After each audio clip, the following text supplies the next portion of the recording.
말씀드리는데 이 강의는 한 단번에 녹화를 하고 있습니다. 그러니까 그래서 중간에 이렇게 안녕하세요, 뭐 여기까지 하겠습니다 이런 얘기 없이 그냥 쭉 이야기를 펼치고 나중에 편집할 때 적당하게 적당 분량으로 잘라서 가기 때문에요. 중간에 인사도 없이 불쑥 튀어나와 가지고 자, 이것은 말이죠 이렇게 얘기를 하더라도 너무 무례하다고 생각하지 마시기 바랍니다.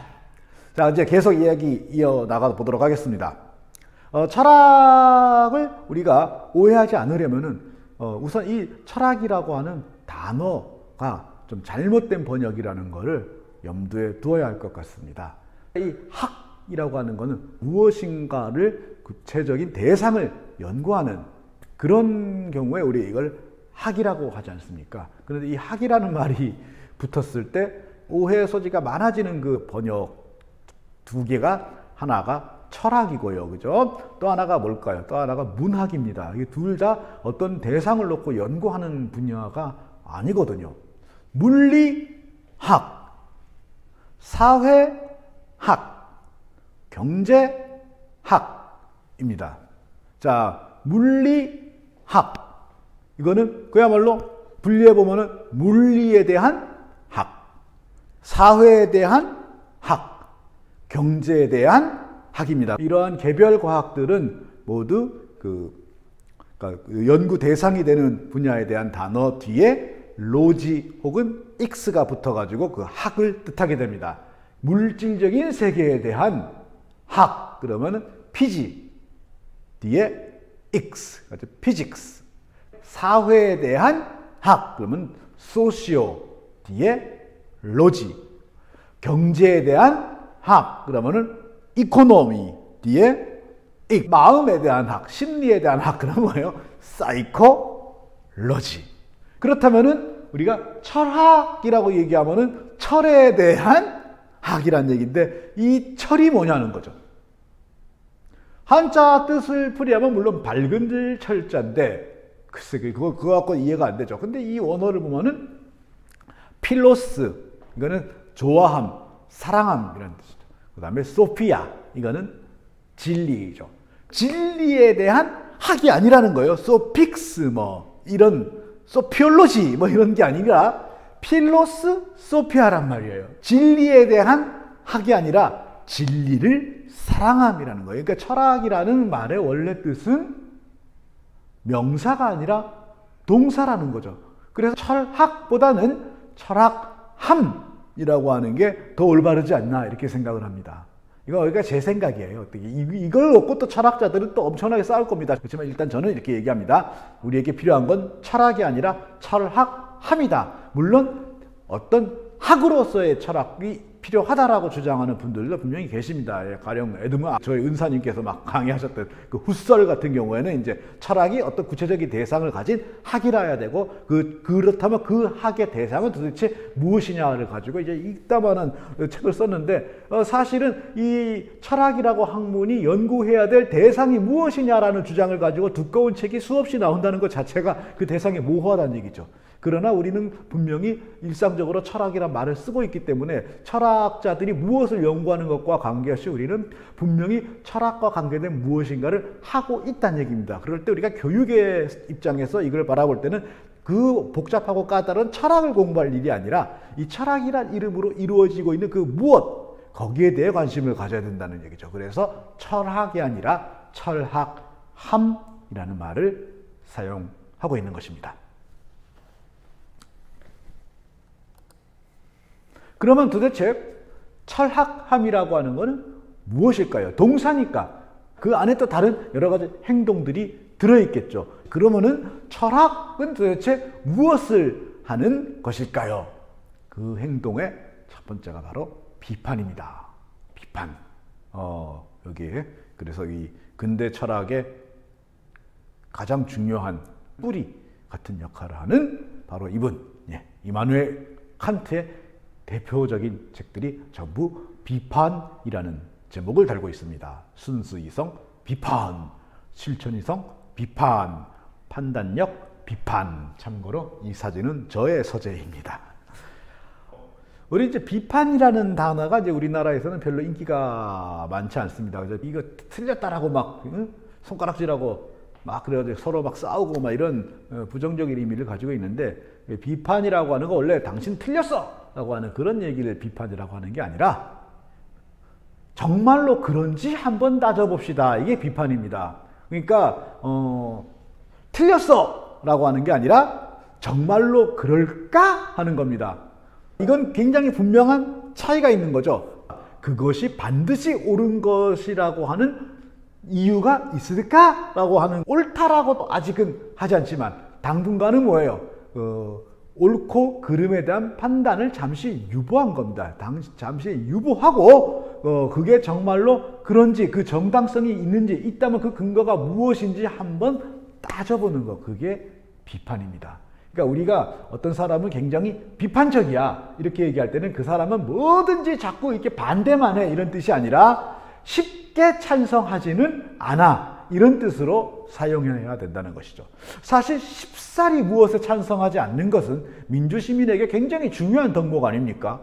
그래서 저는 이 철학함이라고 하는 게 민주시민에게 굉장히 중요하다고 보는 거죠.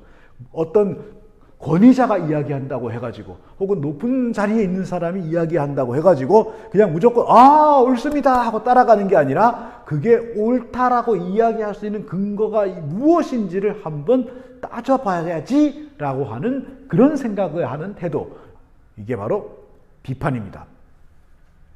그 다음에 이제 그 철학함을 이루고 있는 행동 또 하나는 바로 반성입니다.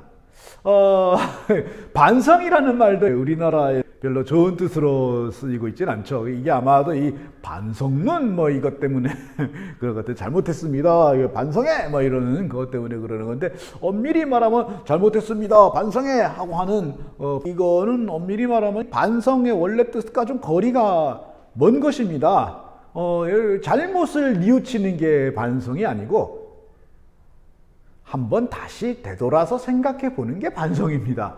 옛날에 그 유교에서 흔히 얘기하는 일일삼성이라고 하는 게 하루 3번 나의 잘못을 떠올려 본다 이런 게 아니라 하루 3번 그때까지의 나의 행동들을 한번 되돌아본다라는 정도의 뜻이 있는 거죠. 이게 이제 영어 단어의 reflection이죠. 리플렉션인데 이게 거울 같은 걸로 이렇게 반사할 때도 이제 리플렉션이란 단어를 쓴단 말이에요. 이건 우리가 거울로 보는 거죠. 그러니까 내가 그냥 앞만 보고 가다가 거울을 볼 때 드디어 나는 나 자신을 보게 되는 거죠. 이게 이제 반성인 겁니다. 그러면은 왜 반성이 필요하냐 하면은 반성을 하지 않으면은 나의 행동과 나의 생각이 실제로 어떠한가를 생각해 볼 기회가 없다는 거죠. 그리고는 그냥 그래서 그동안 너무도 당연하게 해왔던 것들을 잠깐 행동을 멈춰보고 이게 나의 삶, 그 다음 내가 살아가는 세상에서 도대체 어떤 의미를 가지고 어떤 영향을 주고 이게 어떤 식으로 보탬이 되거나 해가 되는지 이걸 한번 좀 따져보는 거, 이게 이제 반성인 거죠.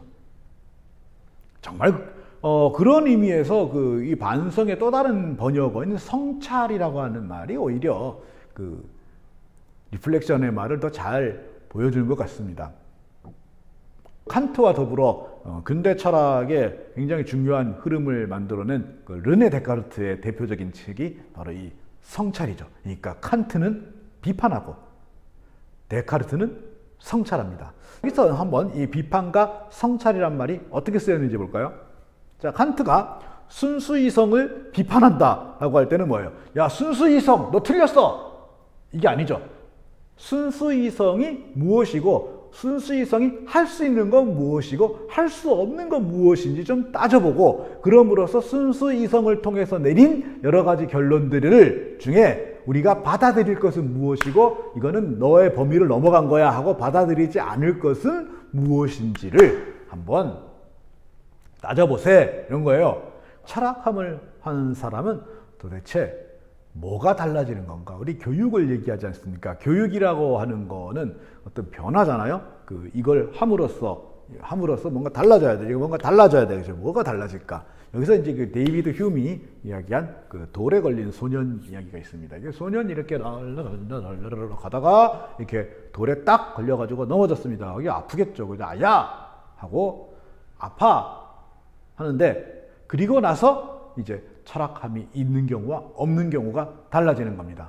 자, 철학함이 없는 경우에는 그냥 아야 아파 그러고 울거나 아니면은 화가 나니까 이 돌뿌리를 한 대 걷어차고 그리고는 이제 그냥 가고 말 겁니다. 그런데 철학함을 한다는 건 이 돌에 걸려 넘어짐, 이 아픔에 대해서 우리 비판적으로 검토하고 성찰한다는 얘기죠.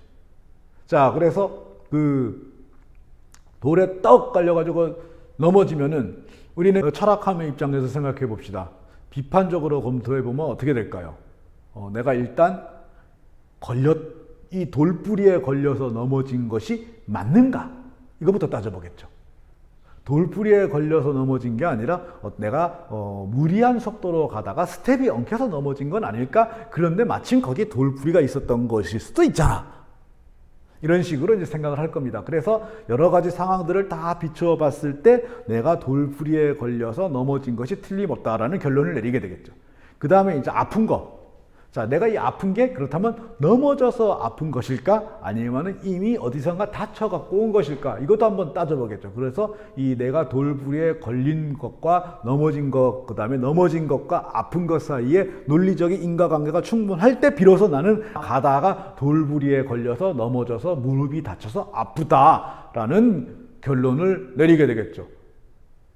아, 이 뭐가 이렇게 복잡하게 생각을 하느냐 이렇게 얘기를 하겠지만은요, 그렇게 함으로 인해서 이 소녀는 다음 동작을 할 수 있게 되는 겁니다. 예를 들면은 그렇다면 내가 앞으로도 이 길을 계속해서 다닐 텐데 여기에 돌부리가 이렇게 있으니 이거 또 걸려 넘어질 가능성이 있구나. 그러니 나는 이걸 어떻게 이 돌부리를 치워야겠다. 이렇게 행동할 수 있는 거죠. 그 다음에 나는 이 돌부리에 걸려 넘어졌을 때 그 아픔을 표현하겠다. 그러면 뭐예요? 예술이 되는 거죠.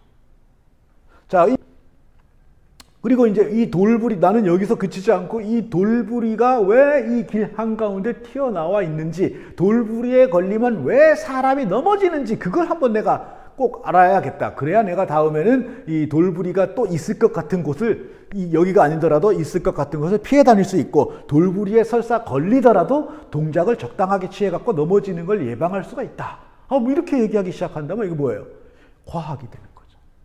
즉 철학함이라고 하는 과정이 있음으로 인하여 우리는 그 다음에 과학을 하게 되고 예술을 하게 되는 거죠. 철학함이라는 과정을 거치지 않으면은 그냥 그때그때 우리는 뭐만 하게 되느냐? 반응만 하게 되는 겁니다. 반응만 계속 하게 되면 이게 계속해서 반응이 쌓이다가 습관이 되면은 조금 나아지겠지만 어쨌든 여기서 우리는 이라고 하는 거를 기대하기는 어려울 거다. 그래서 이 철학함이라고 하는 태도, 철학 그 자체가 아니라요, 철학함이라고 하는 태도, 바로 우리를 배움의 길로 이끄는 하나의 관문의 역할을 하고 있다.